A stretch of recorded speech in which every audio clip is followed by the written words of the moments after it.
My mom messaged my 10-year-old kid, "You shouldn't come for Christmas. It's best if you stay away." She read it slowly, then looked down at the handmade gift she'd worked on all day. I didn't shed a tear. I just texted back, "Got it." 5 hours later, everything they took for granted started to collapse. My daughter read the message out loud first. Then she just sat there holding the phone, staring at it like it couldn't be real. She looked down at the little wooden box she'd been working on all day, the one with gold stars, glitter, and a tiny lopsided heart in the center. She'd written "Merry Christmas, Grandma" on the inside lid with shaky red marker. It wasn't perfect, but she was so proud of it. Said Grandma was going to love it more than anything she'd ever given her. Then she asked me if she did something wrong. I was standing by the counter heating up leftovers. I didn't even know what she was talking about at first. She handed me the phone and I read the message.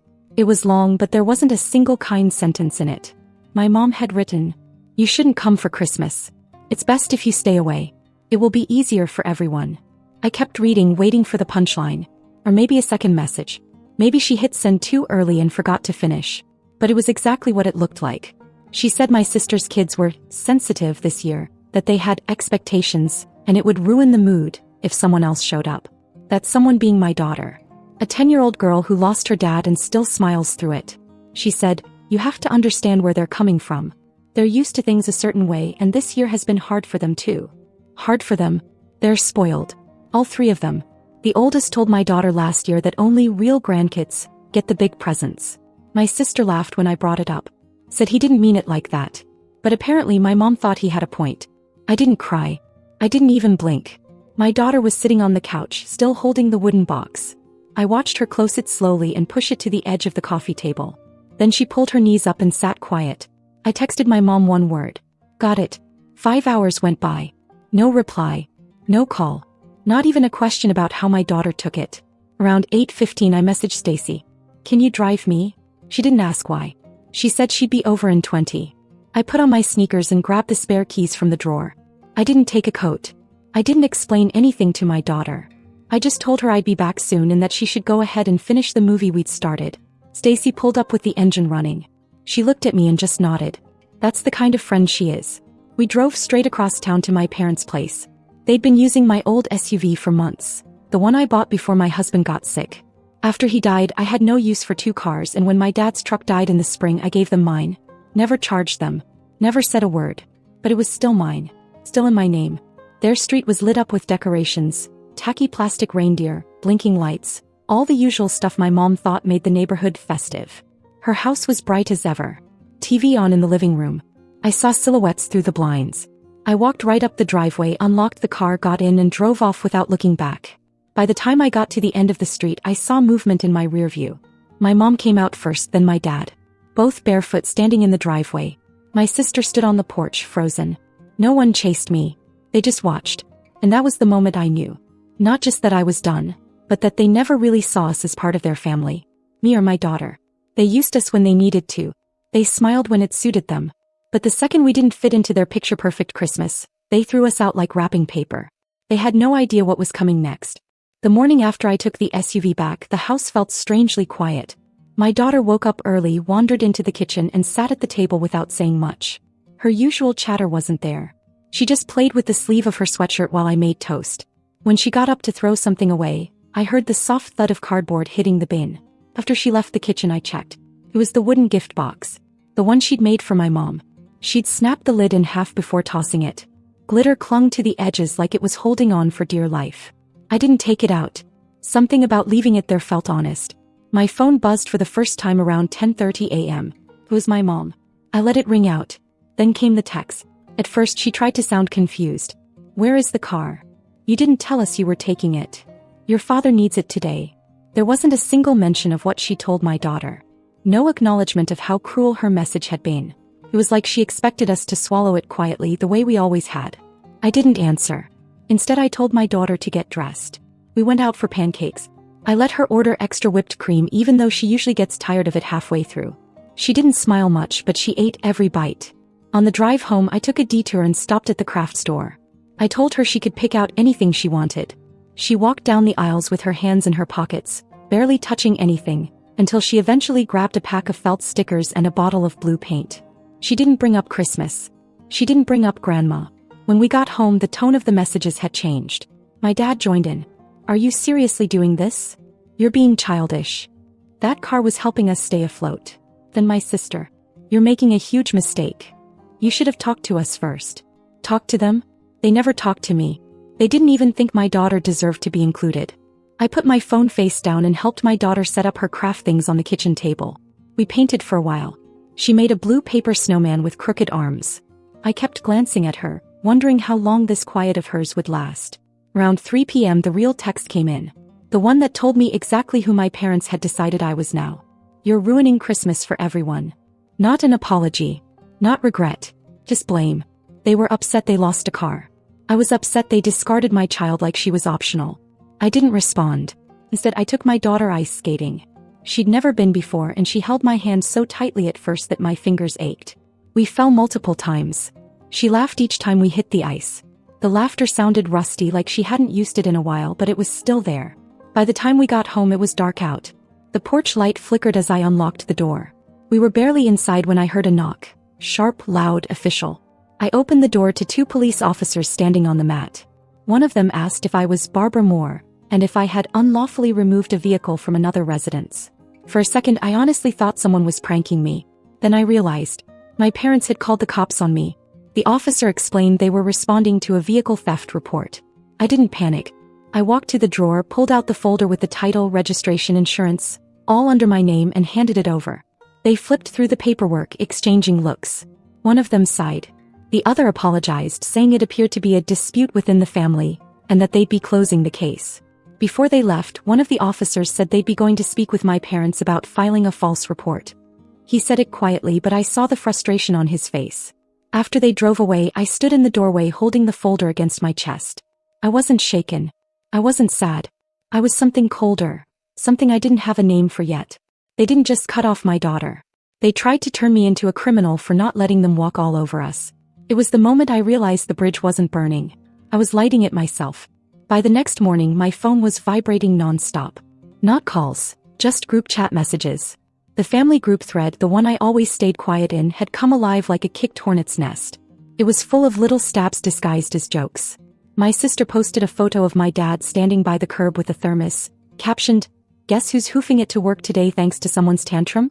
Laugh reactions from cousins, a few yikes replies, but no one asked what really happened. Because they didn't want to know. They wanted their version to be true, that I was unstable, dramatic, and mean. That I'd ruined Christmas because I was still bitter about my life. I left the group silently. No announcement. Just gone. About an hour later, Stacy called, half laughing. Apparently, my mom had been telling neighbors the SUV had been stolen in the middle of the night. Full-on fake robbery story. I guess she didn't think the truth was dramatic enough. Problem is, small towns love drama, but they love facts more. And after the cops showed up at my place and left without doing anything, the story fell apart. Then someone, I still don't know who, told the truth at church. That I'd taken back my own car. That my parents had filed a police report and it had backfired. Things started unraveling after that. My mom tried to recover by going to the dealership to ask if she had any rights since she'd been the one using the car. The salesman apparently blinked at her and said if the title wasn't in her name, there was nothing to talk about. She left humiliated. But none of that stopped them from pushing forward with what they really wanted. Revenge. On December 23rd, the night before Christmas Eve, they posted the Facebook rant.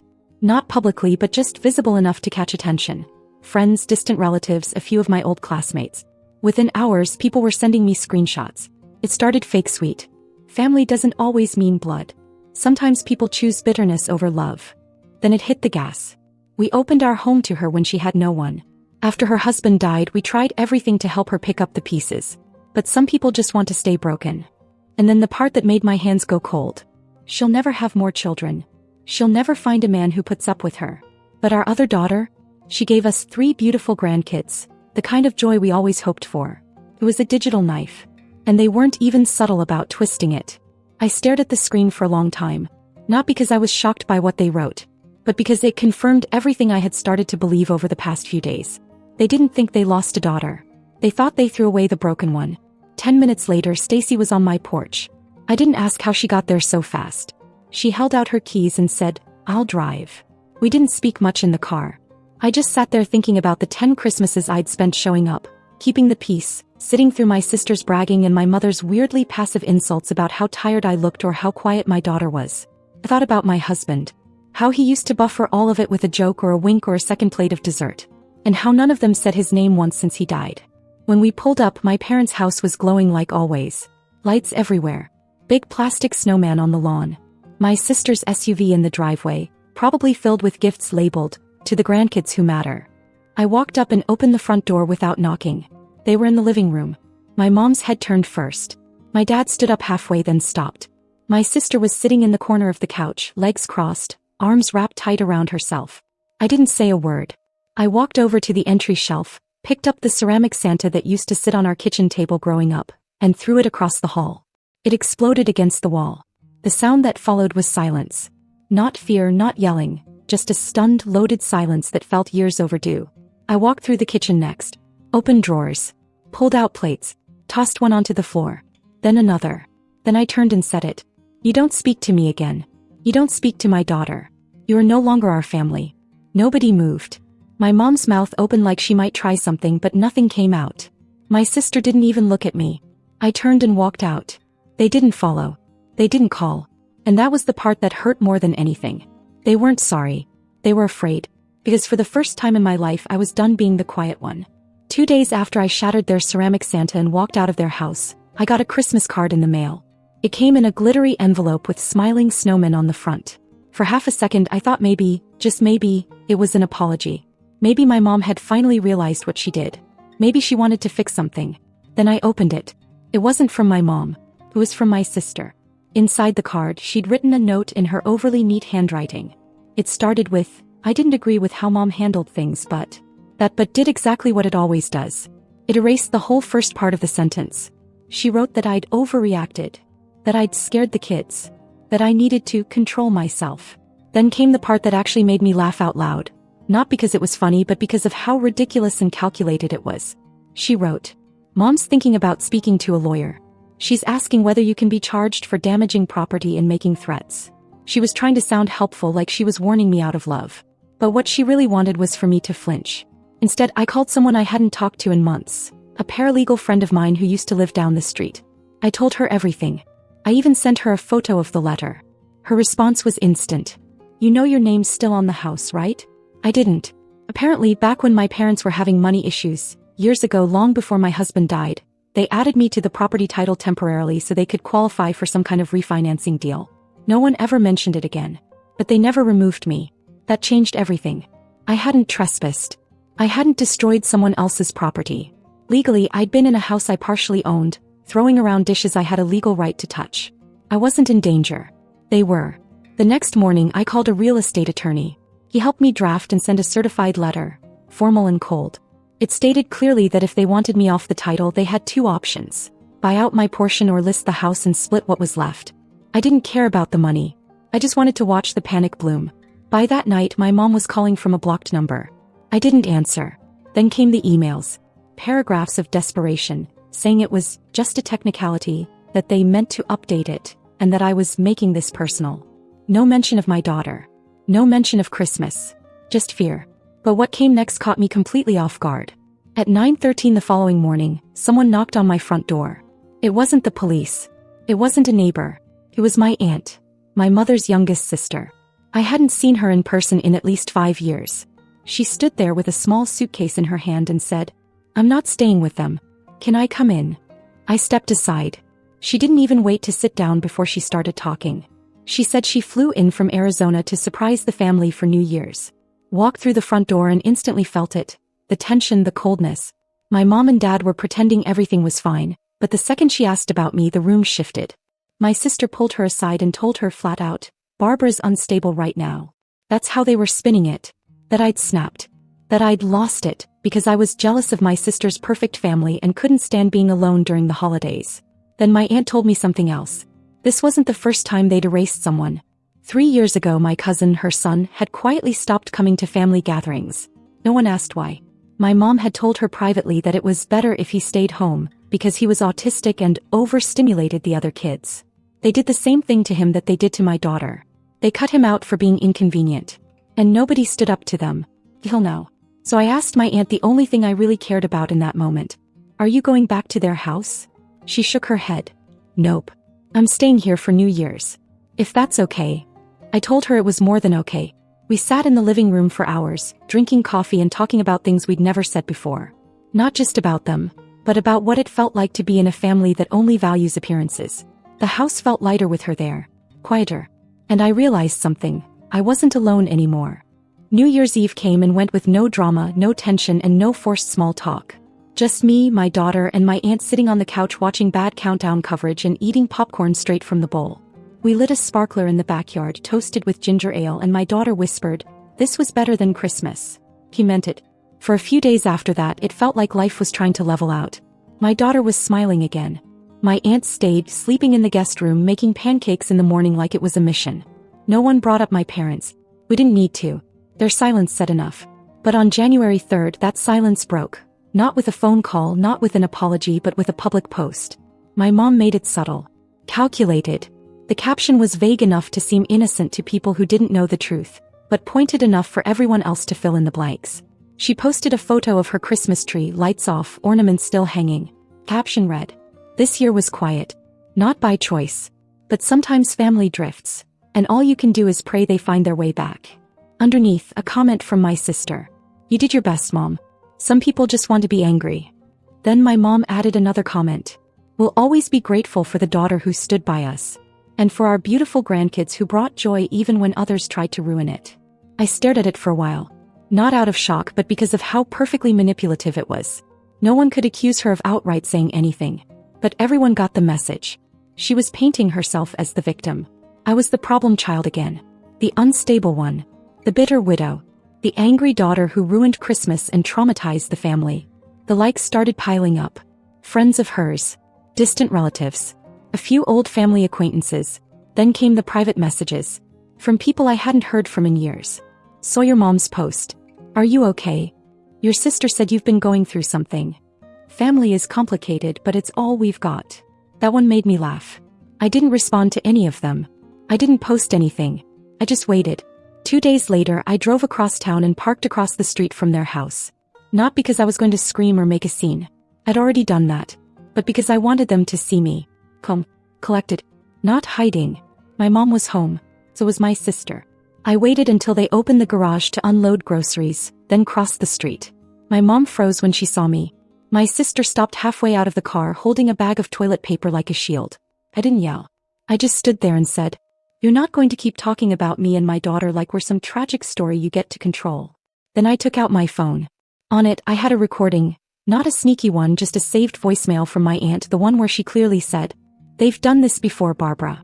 Your daughter isn't the first person they tried to erase from the family. They did the same thing to Leah's son because he made them uncomfortable. Leah's our cousin. Her son's autistic. They stopped inviting him to family gatherings 3 years ago under the excuse of keeping the environment calm." I looked my mother in the eye and said, "If you keep posting, if you say one more thing about me or my daughter online, this recording goes to every single person who liked that post." She didn't say anything, but her face went pale. I turned and walked away. My sister didn't even try to follow. 2 hours later, I got a text from Leah. She said she'd heard. She didn't ask for details. Just said, "I'm glad someone finally said something." Then she said her son was into puzzles. So was my daughter. She asked if we wanted to come over that weekend. No pressure. Just 2 kids doing puzzles. We went. The kids hit it off almost instantly. Both quiet, both a little wary of people but patient with each other. They spent 2 hours working on a 1,000-piece puzzle of a galaxy while Leah and I sat in the kitchen drinking tea and slowly stitching together the damage left by the same family. The unexpected part? The next day, Leah added my mom on Facebook just to block her. He texted me after. Felt good. I smiled for the first time in weeks. Because finally, the silence wasn't on my side anymore. It was on theirs. I blocked them the same way someone locks a door they never planned to open again. No warning. No message. I just did it one morning while my daughter was brushing her teeth. My mom, my dad, my sister.